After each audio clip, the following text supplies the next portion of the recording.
Number 10. Clay bottles before formula, before sterilizers, before baby-safe plastic bottles. Some ancient parents were already using baby bottles. Not cute modern ones. Tiny ceramic vessels with little spouts. Archaeologists found these small feeding vessels in prehistoric child graves in Europe, and residue analysis showed traces of ruminant animal milk from animals like cows, sheep, or goats. That sounds sweet for about 3 seconds. Then you remember the problem. There was no sterilization, no clean rubber nipple, no boiling instructions, no pediatrician saying, "Please wash this properly or your baby may get destroyed by bacteria." It was animal milk sitting inside a clay container, going into the mouth of an infant whose immune system was basically fighting with Stone Age equipment. For a baby who had lost access to breast milk, this could be life-saving, but it could also be a tiny death bottle. Modern parents worry if the bottle is 2 degrees too warm. Prehistoric parents were out here pouring animal milk through clay and hoping nature did not file a complaint. And the most brutal part is that these bottles were found with children, which means some of them may not have survived the experiment. Number 9. Skull molding. Some ancient parents did not wait for their children to grow into an identity. They shaped the identity directly into the skull. Artificial cranial modification means pressing, binding, or wrapping a baby's soft skull while it is still growing, so the head changes shape over time. And yes, this happened to children. A baby's skull is soft. That is why this works. Wrap it, bind it, press it long enough, and the child grows up with a head shape chosen before they could even speak. Recent research on Arene Candida Cave in Italy reported what may be Europe's oldest known case of artificial cranial modification, around 12,500 years old. The skull's shape was likely produced by binding during childhood. Imagine modern parenting advice. Let your child express themselves. Now imagine prehistoric parenting. We already expressed you. This was not just decoration. In many cultures, shaped skulls could signal identity, belonging, status, beauty, or group difference. But from a modern view, it feels brutal. The child did not choose the tribe. The child did not choose the look. The child did not choose the pressure on their head. The parents, or the group, decided what the child's body was supposed to say. Before the child had a personality, the skull already had a message. Number 8. Mouth food. Modern parents panic if a pacifier falls on the floor. Prehistoric parents may have chewed food in their own mouths and then fed it to the baby. This is called pre-mastication.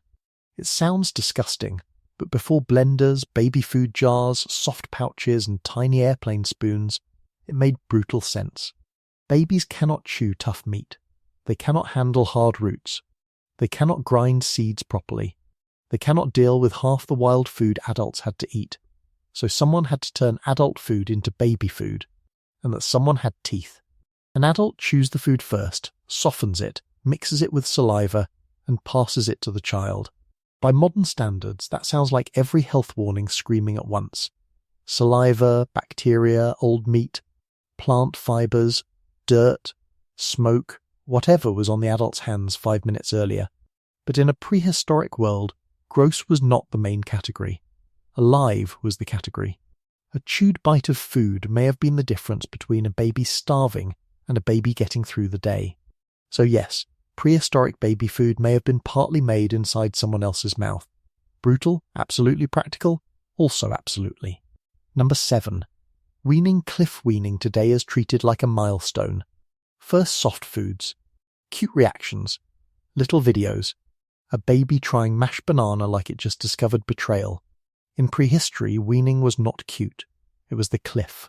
While a baby was breastfeeding, the food source was warm, familiar, and biologically designed for them. Once the child moved towards solid food, everything got more dangerous. Food could be contaminated. Food could be too hard.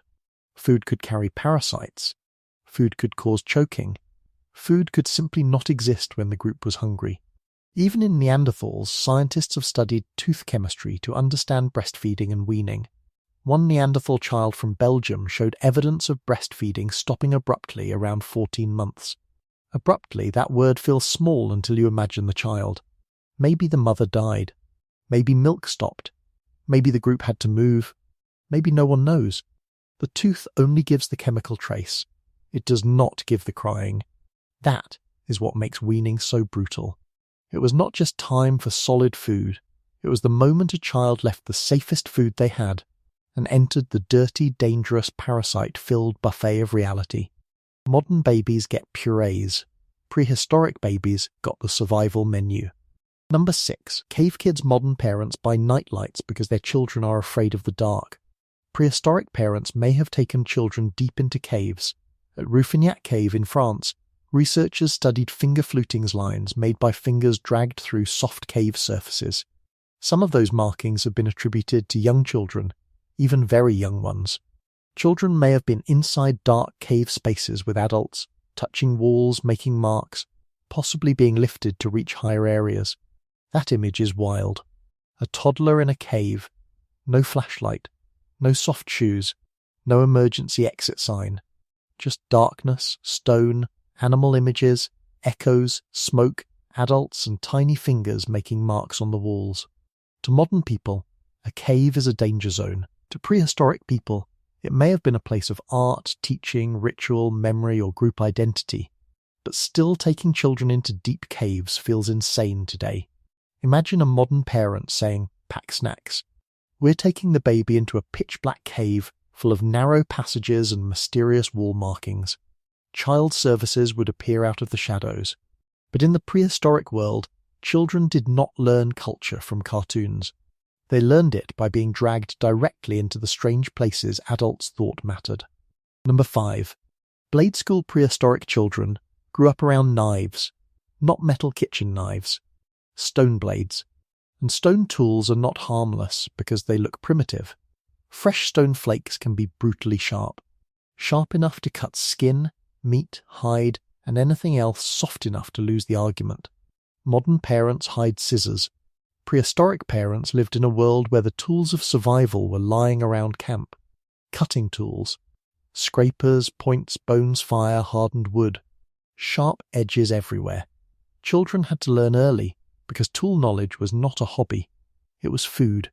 It was clothing. It was shelter. It was survival.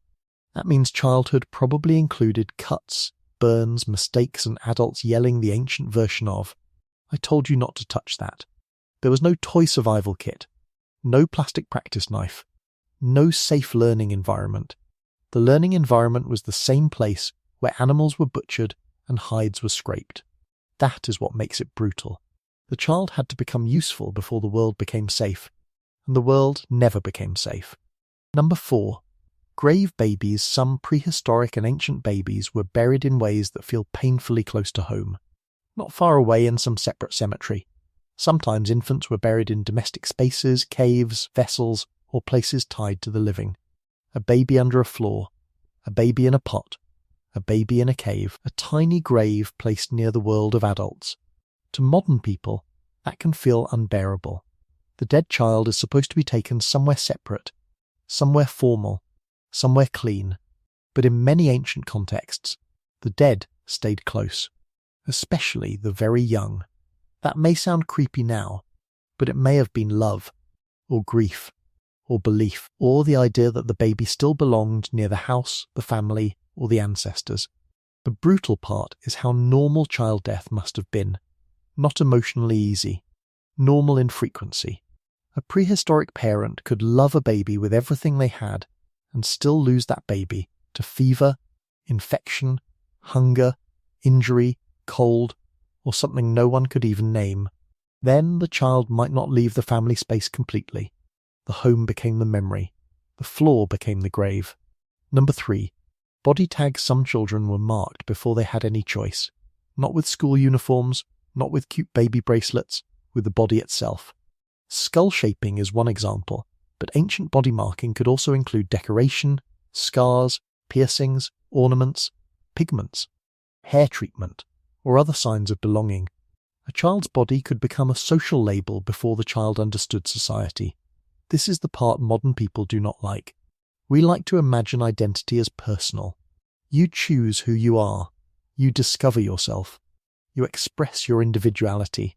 In prehistoric and ancient communities, Your body could announce your group before you had a say.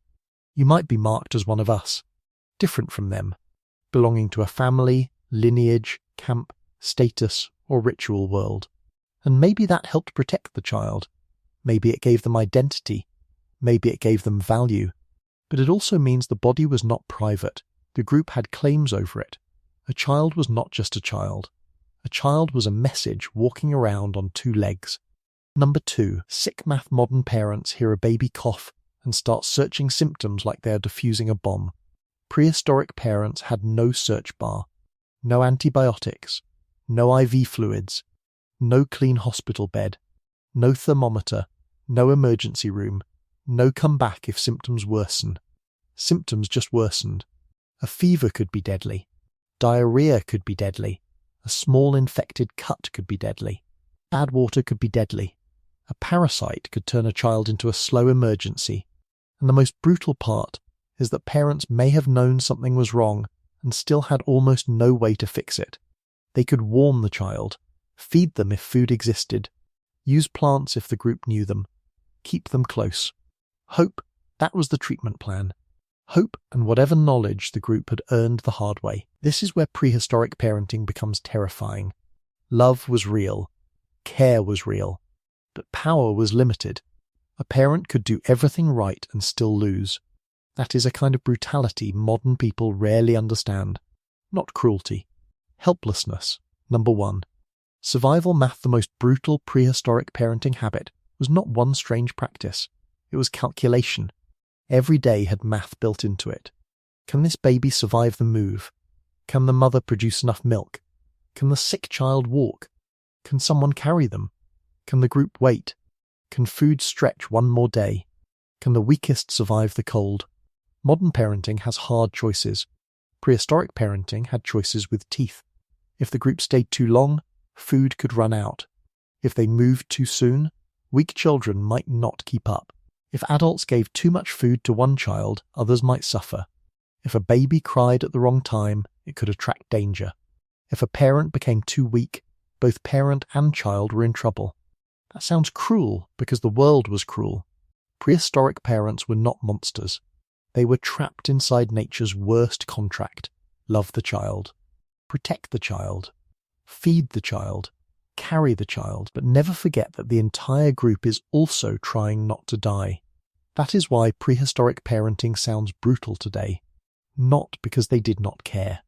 Because caring had to survive hunger, sickness, cold, predators, pain, bad luck, and a world with no backup plan. Modern parenting asks, is this good for the child? Prehistoric parenting asked something much darker. Can this child make it through the night?